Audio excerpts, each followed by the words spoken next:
So welcome everyone. Thank you for joining us as we explore our series, Meetings with Remarkable People. My name is Bria Freeman and I'm very excited about our segment for you today, where we're exploring the intersection between music, resonance, and our multidimensionality. I'll start by introducing a very special guest, Jacotte Chollet, who joins us from Paris, France. Jacotte Chollet is a lifelong explorer and the creator of Multidimensional music, a quantum tool designed for helping us to connect to our multiple dimensions. Jacotte spent the first part of her life traveling the world and working as a documentary filmmaker for French national television, where she produced over 50 documentaries on topics ranging from ancient civilizations to interviews with leading edge thinkers in the areas of science, psychology, health, and the evolution of consciousness. In the early 1980s, Jacotte underwent a dramatic process of personal transformation following the sudden death of her mother, which attuned her with the subtle dimensions. Jacotte is the creator of multidimensional music, a powerful tool which enhances healing, meditation, creative capacity, cellular communication, energy integration, and the transformation and expansion of consciousness. Bienvenue, Jacotte. Merci. Thank you. Next, I'll introduce Berdhanya Swami Tierra. Berdhanya is a spiritual teacher, author, and mystic. Her teachings focus on the transformation of consciousness, a spiritual awakening which she sees as the next step in human evolution. For the past 30 years, Berdhanya has been dedicated to the empowerment of the feminine force through an exploration of forgotten sciences such as art, meditation, Ayurveda, and ceremony. Berdhanya's work allows for communities around the world to engage with Earth's vibrations and supports equality and justice for the re-emerging Earth dimensions and different intraterrestrial races. Welcome, Berdhanya. Merci, Bria. Thank you. Next, we'll introduce Matthew Cosgrove. Matthew is an oracle, mystic, and seer. His role is to represent and protect the heart of Earth, a representation which fills his own heart with a crystal compassion that's deeply transformative to anyone he works with. As a master of the underworld, Matthew also offers openings, journeys, and vision work to help people recognize and transform in their present cycle of evolution. Matthew and Berdhanya regularly work together, facilitating retreats, courses, and profound ceremonies across Canada, online, and internationally. Both teachers are dedicated to animating a living mysticism which allows different races in form and non-form to interact in a dynamic exchange of information. Welcome, Matthew. Thank you. I'm really happy to be facilitating this discussion because I find we're at such an interesting time in terms of what we understand ourselves to be as creators. So my first question is to Jacotte. Can you talk a little bit about how you discovered multidimensional music? It's a long, very long story because after traveling in the world in different culture, at the time when this culture was authentic, were not like now everything mixed, and it was amazing it was like going a trip into old age a lot in their ways, in their different ways. All of a sudden, while we were doing a film about death and after death, according to the Tibetan tradition, Tibetan Book of Dead. And then my mother died just after we did the film. And it was but before that, I had already a very easy connection with my subconscious. So my subconscious was driving my life. And I was following this thread. I knew before a lot of things. And I would meet people in energy. I would meet their soul, or I would meet them in energy.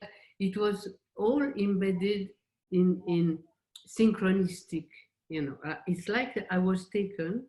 I was dreaming about something, and it would happen.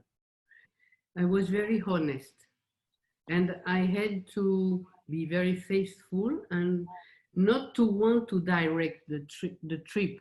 Just trust and let me be embarked on in the unknown, right? Which is my specificity is to be exploring the unknown. But I think that's same for Berdhanya. Matthew, and for you. And I don't know how it came to be multidimensional. I don't know, from my mind. Things were happening to me. I was say, following this thread of energy, very, very strong, without knowing what I was doing. Without knowing, I didn't know what I was. And I had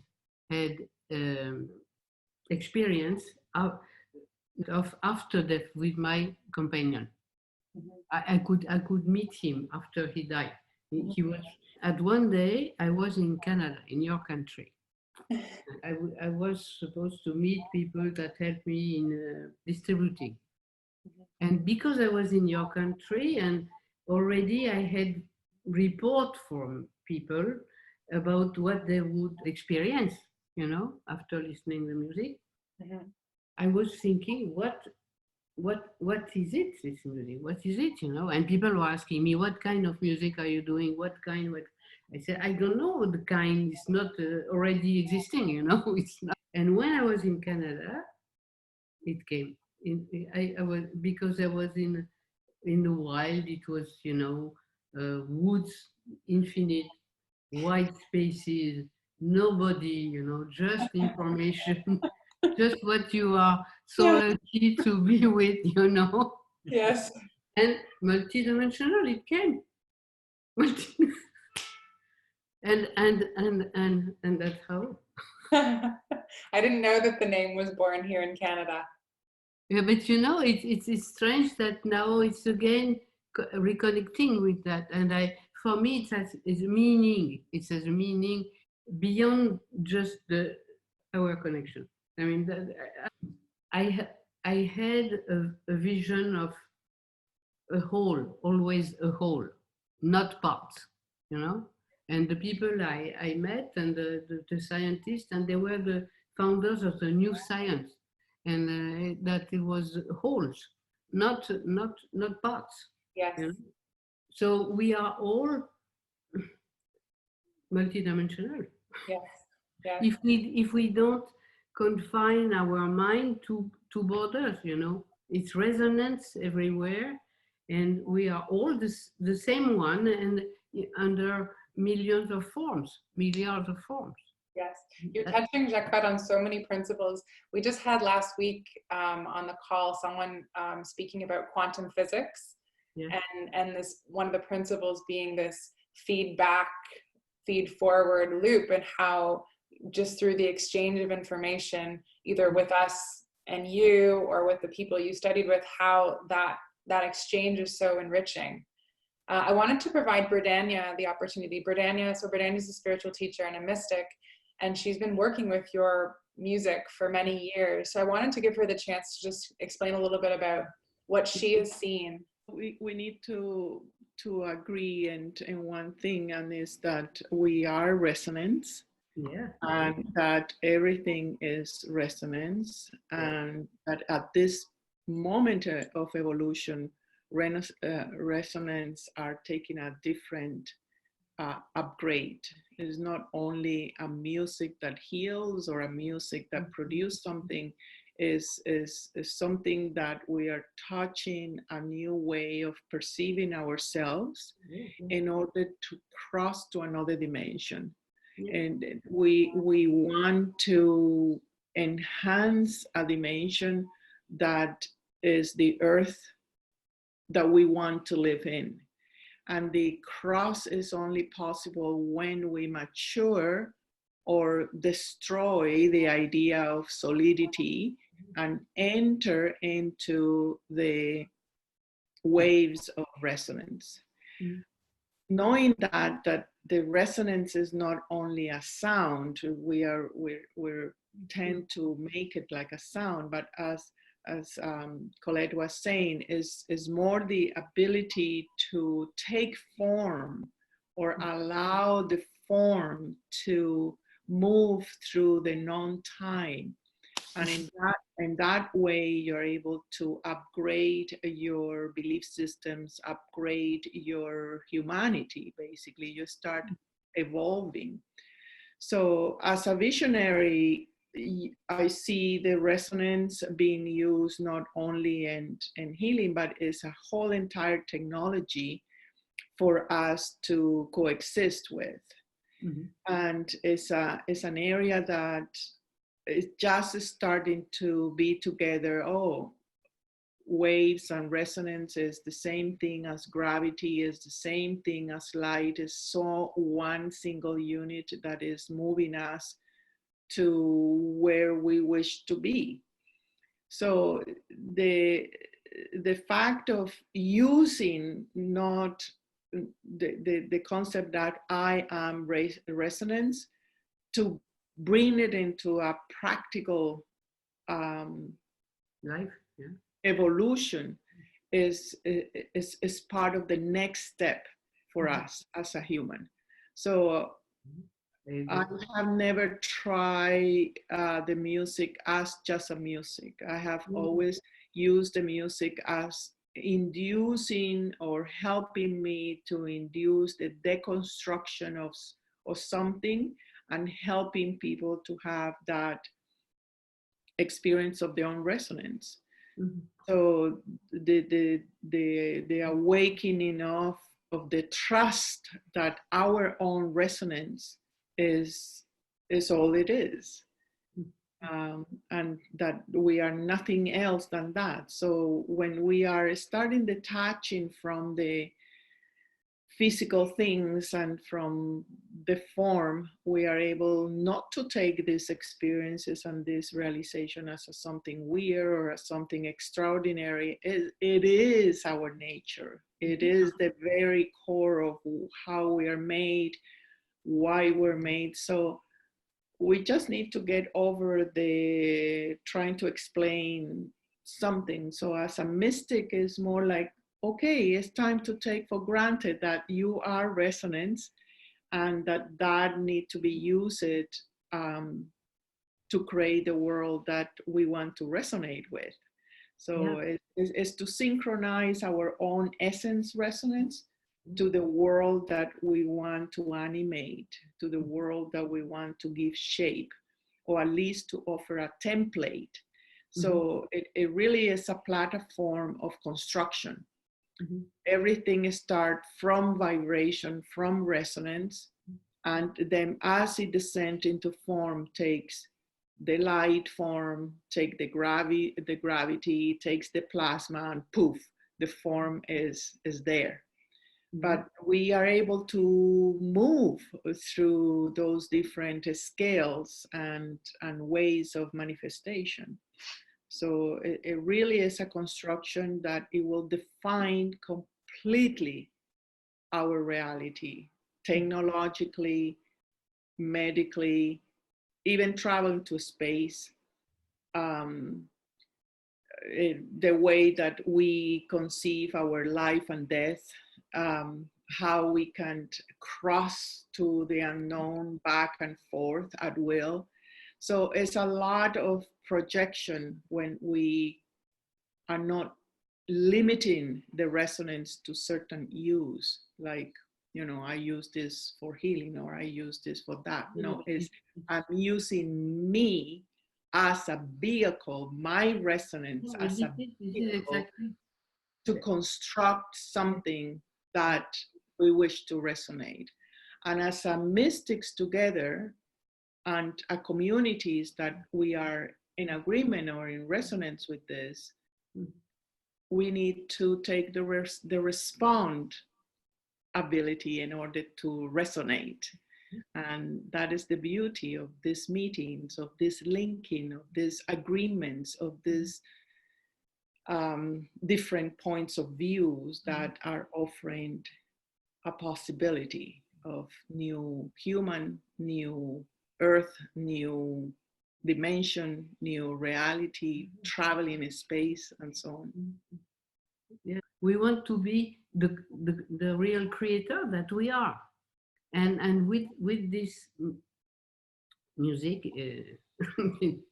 in medicine, that instrument. This, I don't know what. People can see that they are unconscious creators, not conscious. not conscious creator. But I just give you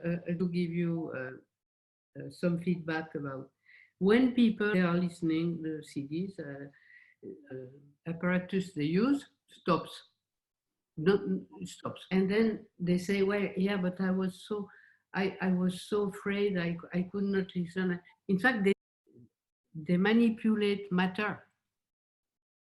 They stop the CD, they stop the engine to work because they cannot stand to be in confronting some of the memories they have, So I say, you are creating that. You create what it's the first step, but learn to create not to. Yes, not to create out of fear, to realize, to come face to face with the fact that they're creating everything in their experience.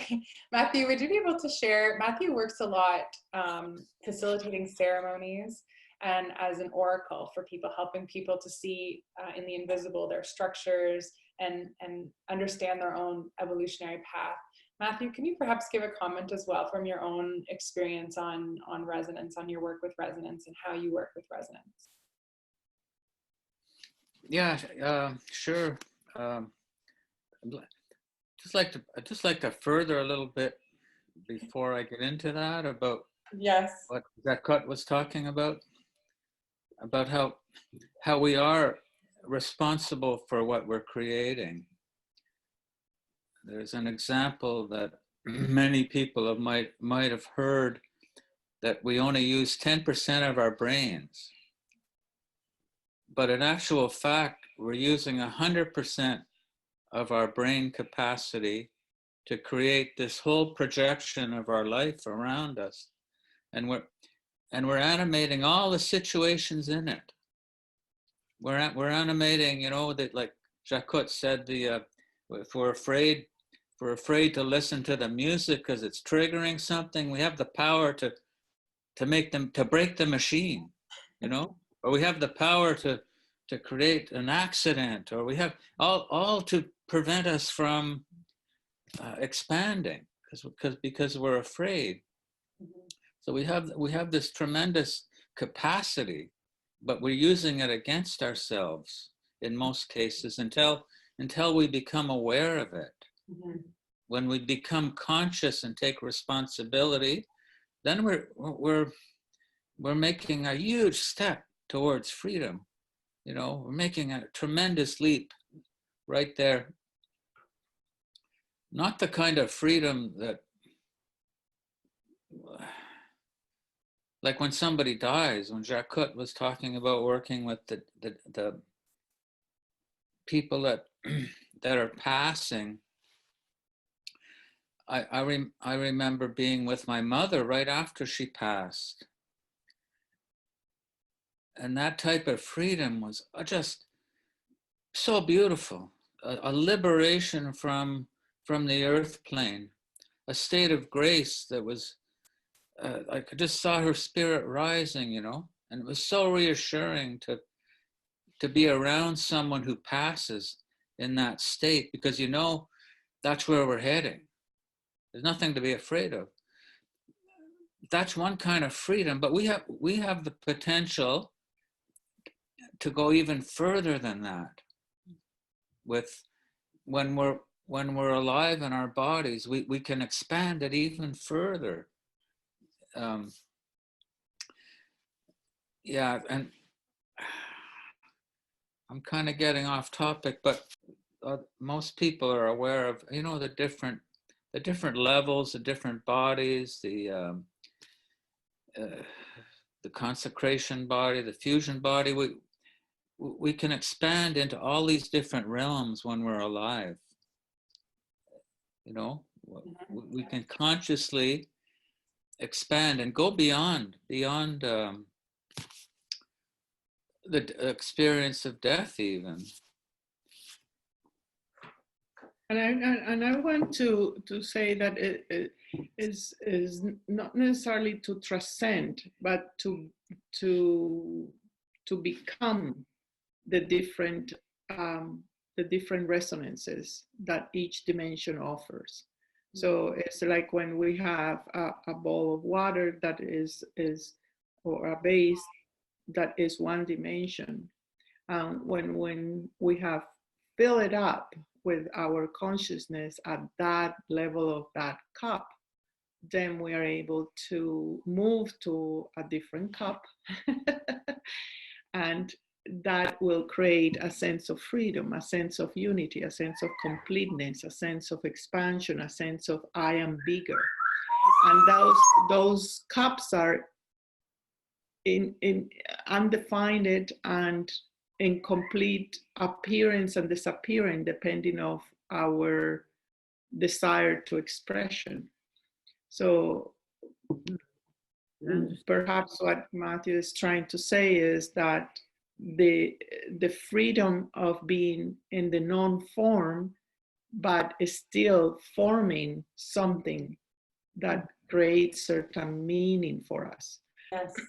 So the freedom of detachment from form give us more enjoyment and fulfillment in the form, so that the form is free from constrictions and belief systems as we're more malleable. Yes. When we are crystallized, that we feel that we're not free. Yes. I'm sure that our identity is like what is Berdhanya was explaining. That's our real identity.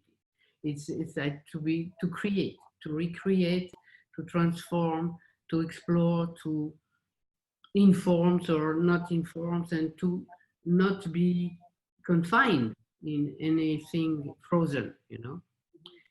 But most people, they I see in the workshop that I do, they are they have a linear vision of themselves from where they were born, and then they were taught, and then and so on.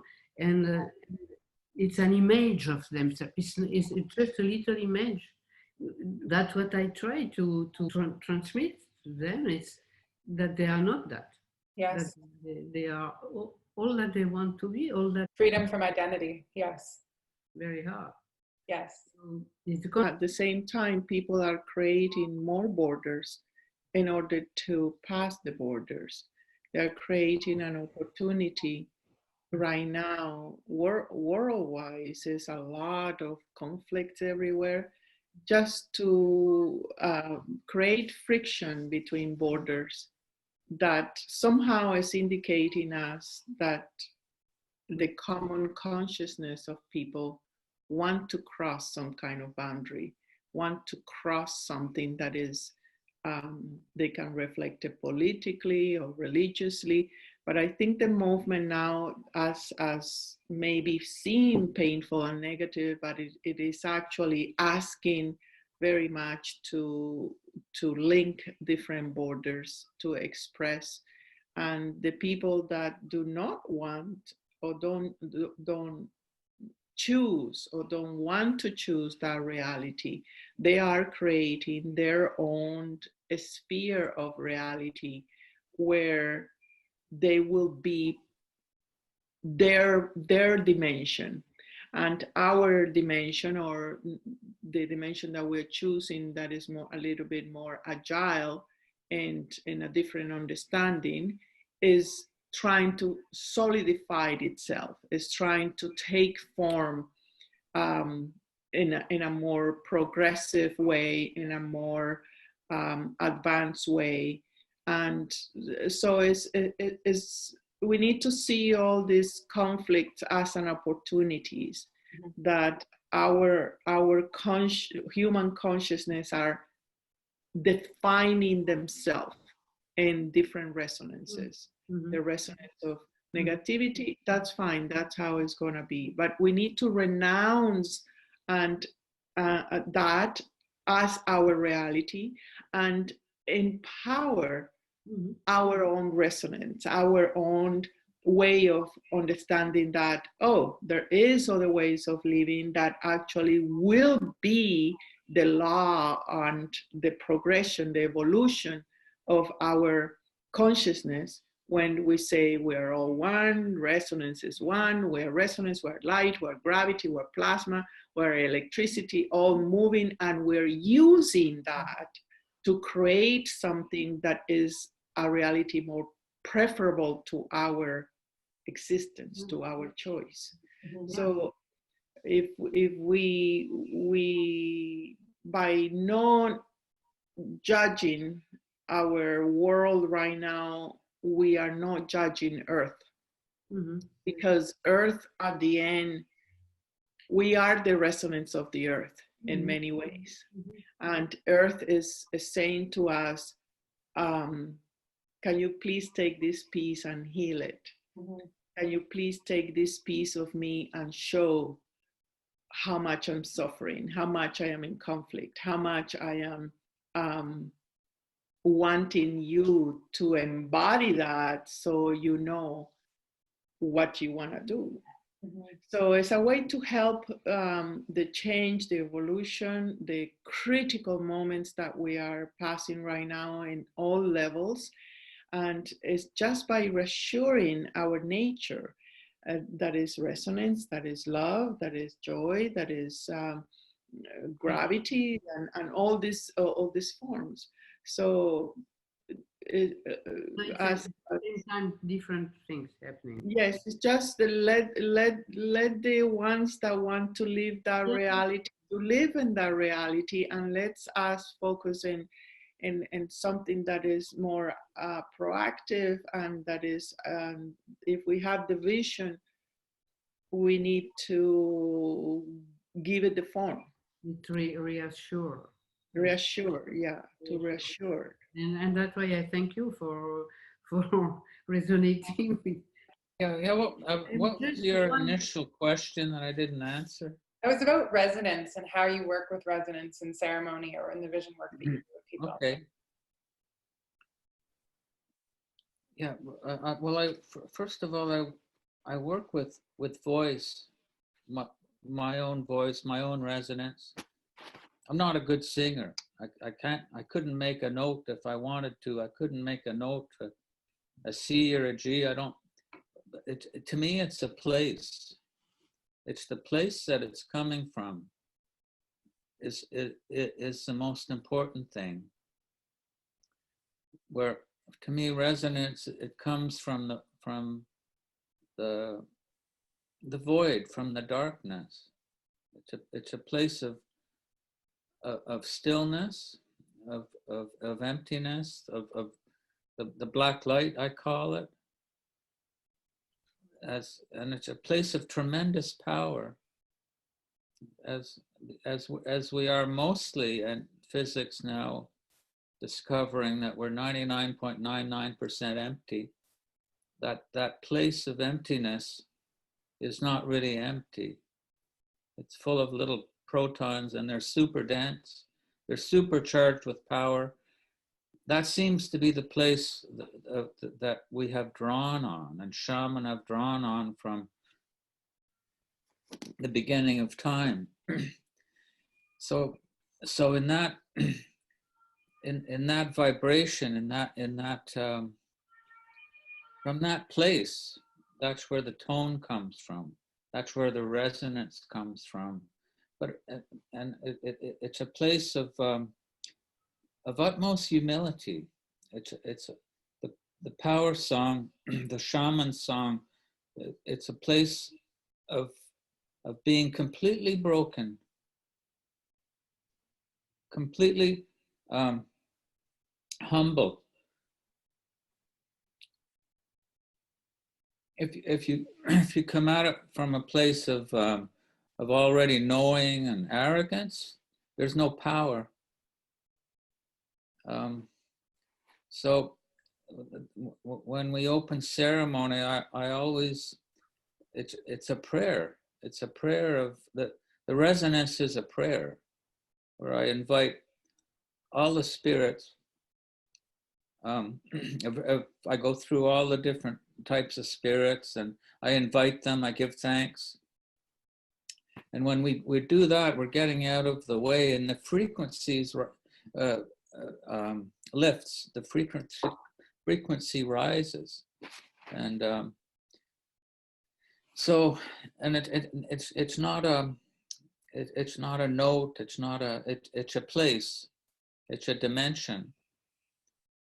And with Jacotte's music too, it takes, like this morning we were in a workshop, and Berdhanya was playing one of the Jacotte's CDs, of the one about the origin. And one of the ladies, she had this amazing experience. She was going to like different planets and so on, you know. And so that it's about place. It's about parallel realities. It's about place. It's not about music per se. No, I know, but the lack of words, you know, we have to create new ways to explain. Yeah.